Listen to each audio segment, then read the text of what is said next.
Chapter 98. The Bet. Everything is spiraling. Every second my paranoia is growing and I don't know how much longer I can keep it all contained. Preventing this mistake, no, betrayal from spilling, pouring over into my life seems impossible. I think I've convinced Molly and Jace to keep their mouths shut and their egos far away from my relationship. I've just spent the last hour playing their games, lying, and strictly not going anywhere near the truth. I just don't get the obsession with her. She's not that pretty. I've said it a million times, but not only is she not that cute, she's also pretentious as hell. Molly won't shut up about Tessa. She hasn't stopped talking about her since she showed up tonight. And now here she sits, her feet dangling off the edge of the dock. Look at you using big words, Jay smiles at Molly. I wouldn't go that far, but she doesn't fit in around here, and that's pretty obvious. He looks at me, then away quickly. He throws something into the water, a bottle. It floats, and I immediately think about what Tessa would say about littering. Molly's phone keeps vibrating in her hand, and each time she reads whatever's on her screen, I get more and more impatient. Enough about her. I look over at Jace, who's wearing the vest of his work uniform. Are you working today? He shakes his head, then looks at Molly. Nah, I was going to pick up some hours this afternoon, but I'm going to clock out. You guys hungry? Molly jumps up from the wooden dock. Always. Let's go to Blind Bob's. Steph is there. I consider declining and taking my ass back home to Tessa where I belong, but something keeps me from using common sense, and before I know it, the three of us are in my car heading to Blind Bob's.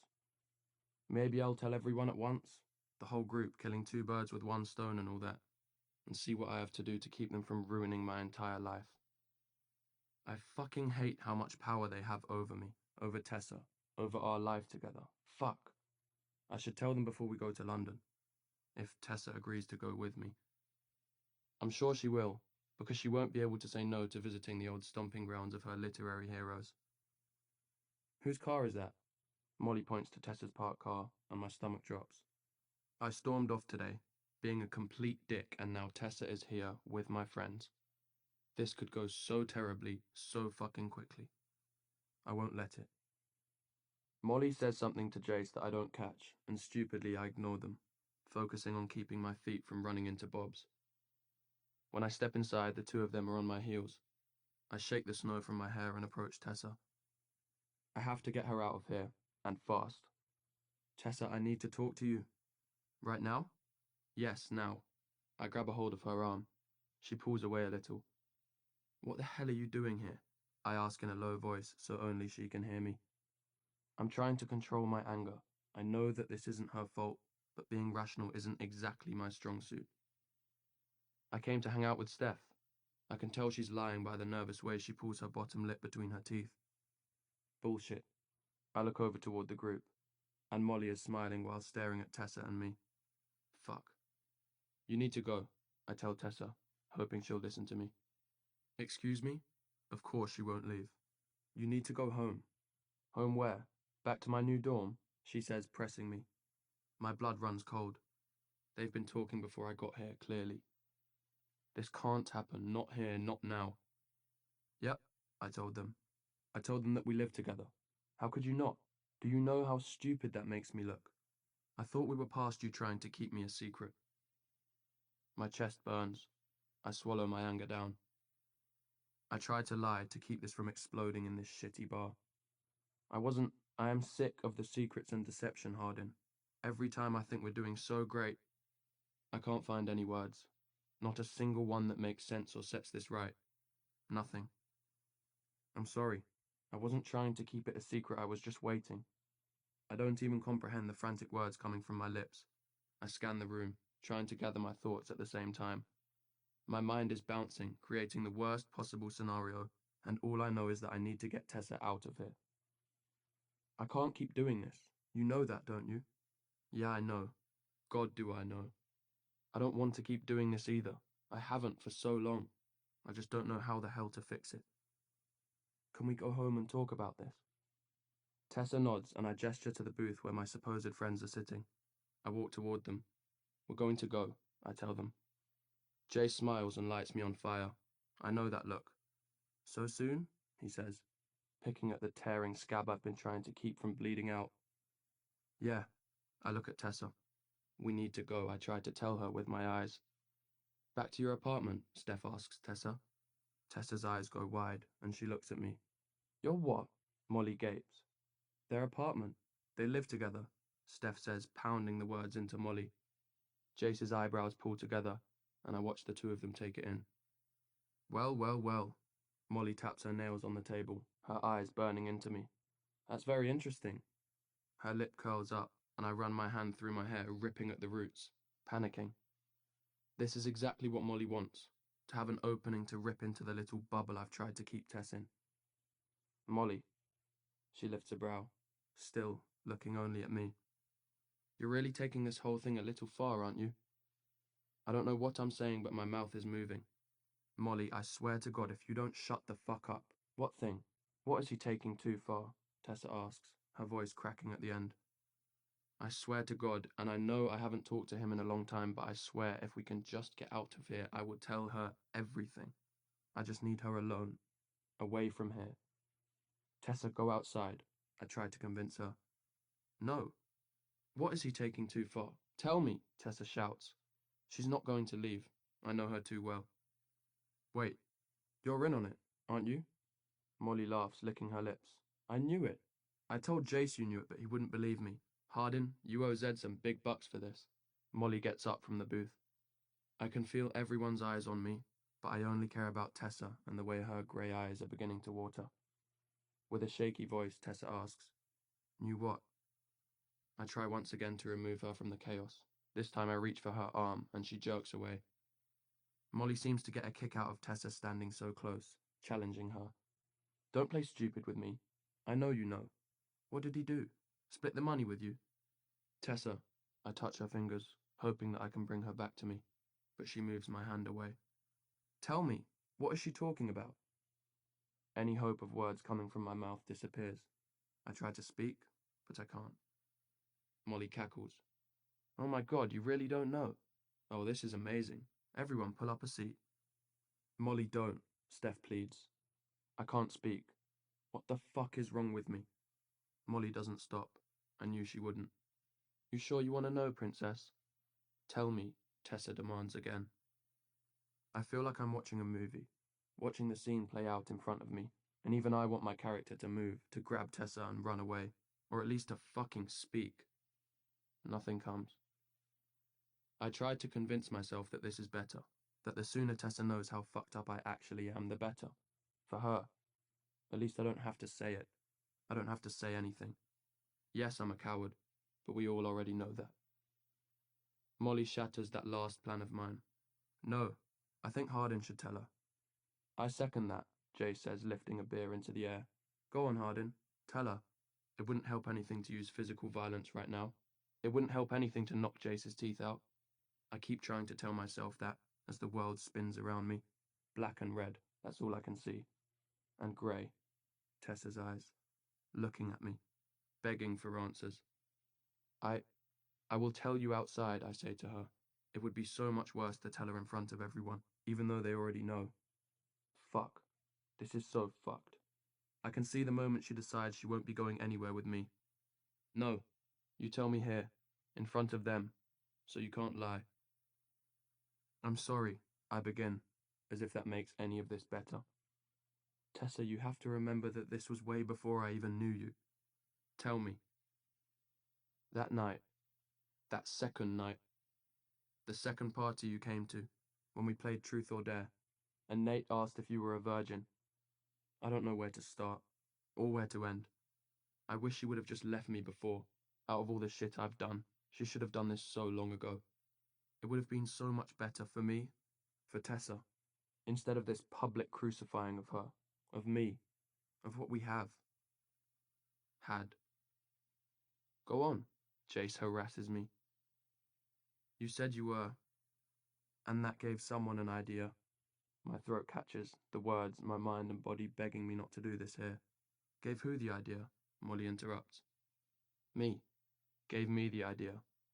I choke out while managing to keep my eyes on Tessa's. I need to look away for my own sanity, but I can't. I at least owe her that. That it could be fun to make a bet. As the words fall between us, Tessa begins to cry. I dig my fingernails into my hand, hoping to draw blood. It would be a distraction from the pain coursing through the rest of me. Seconds of silent breaths feel like hours of conversation as I wait for someone to speak. Tessa tears her eyes away from me and turns to Steph. You knew? I was going to tell you so many times, Tess, Steph says, and I wonder if that's true. It doesn't seem likely, but the tears are pretty convincing. I didn't believe it when he claimed he won, even with the condom, Jace chimes in, continuing to pour gasoline all over this fire. Molly laughs. Right, me either. The sheets, though. I mean, how can you deny blood on the sheets? The kind of man, no boy, who would bring bloody sheets to his friends. I'm exactly like my father. Worse, even. Tessa, I am so sorry. I move toward her. I don't know how she can even look at me. I hate myself more than she ever could, and that helps me balance my rage and humiliation until I look at her again. Molly continues to dice up what's left of both of us. I don't even tell her to shut up this time. I deserve to be reminded of how disgusting I am. I don't even know if I can actually hear her voice. I can only hear Tessa's sobs coming from next to me as Molly keeps on. But really, he was supposed to win the bet that night. He was pretty cocky about it, but Zed kept saying you wouldn't give it up that quick. I guess Zed was right. But you still gave it up quicker than I thought you would, so I suppose it's a good thing I didn't bet any money. You'd be happy to know that you were worth a pretty penny, even though Zed tried to bitch out a few times.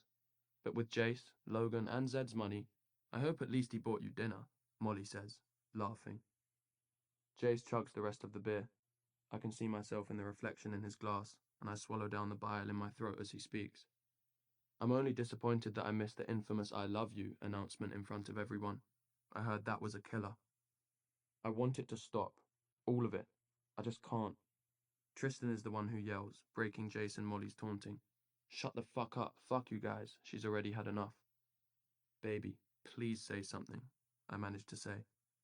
Tessa's expression tells me that my words are knives to her. Don't you fucking dare call me that. How could you do this to me? You... I can't, she cries. And I won't say anything, because that's what you want. I know I messed up. I don't know how to begin. Messed up is the mildest version of what I actually did. Why can't I fucking speak? You messed up. You messed up, she's screaming at me now. Her face is red, her eyes wild, and it's not even comforting to me. Usually anger is my friend. My comfort, really. Not now. Why? Just tell me why. Why me? Her pleading voice breaks with a hiccup. Because you were there. I tried to be honest, no matter how awful it is. And a challenge. I didn't know you, Tessa. I didn't know that I would fall in love with you. She reacts like I've smacked her across the face. I wish she would smack me, punch me, anything. You're sick. You're fucking sick, she yells, looking at me and my friends like we're all the same. Maybe we actually are.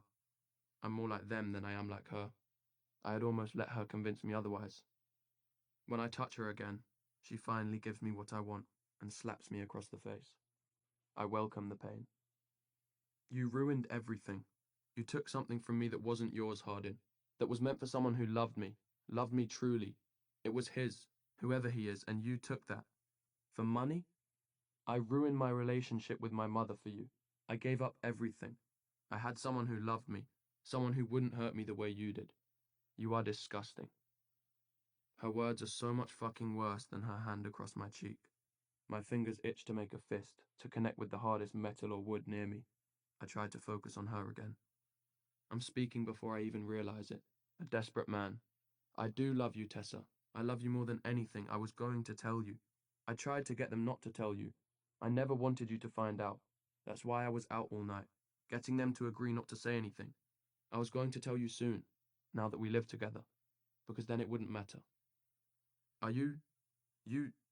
Oh my God, Hardin. What the hell is wrong with you? You think going around convincing people to not tell me is okay? The fact that I wouldn't know would make it all okay?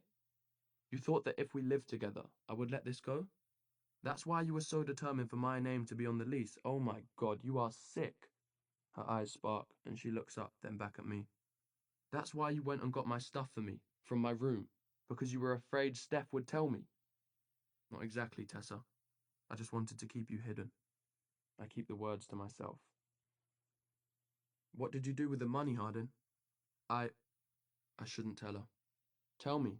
She doesn't give me a choice. Your car, the paint, and the deposit for the apartment? I thought if I was going to tell you so many times. Once I knew it wasn't just a bet anymore. I love you. I loved you the entire time, I swear it. You kept the condom to show them, Hardin. You showed them the sheets. The bloody fucking sheets. She pulls at her hair. Oh my God, I'm such an idiot. While I was reliving every detail of the best night of my life, you were showing your friends the sheets. I know. I don't have any excuse. But you have to forgive me. We can figure this out. I try. I know she's beyond that, but I'm still delusional and everything is happening too fast. Forgive you, she laughs. The laugh isn't real, but that makes it worse. You've ruined my entire life. You know that, don't you? Oh, of course you do. That was your plan the entire time. Remember? You promised you would ruin me. So congratulations, Hardin. You have. What should I give you? Money? Or should I find another virgin for you? Fuck. My eyes burn. My body is determined to fold in on itself. Tessa, please. You know I love you. I know you do. Let's go home. Please, and I'll tell you everything. Home? That isn't my home. It never has been. We both know that. What can I do? I'll do anything. I move my knees without a thought. I will beg her. I will plead with her until I'm blue in the face and the bar is closed and the snow is melted. I'll stay here, on my knees, long after winter leaves if I have to. You? Nothing. There is nothing you can do for me anymore, Hardin. Does she mean it? Will she always feel that way? The door opens behind her, and Zed walks in just as she tries to escape the bar. Everything after he touches his hands to her shoulders is a blur. No matter how much sense I try to make out of what's happening, I can't seem to. I try to get up, to stop her, but she disappears with him, and there's absolutely nothing I can do. Steph tries to talk to me. Hardin, I'm sorry that happened. Get up, man, Jace says. I can barely hear any of them. All I can hear is the wind chipping outside, taking the only good thing in my life far, far away from me.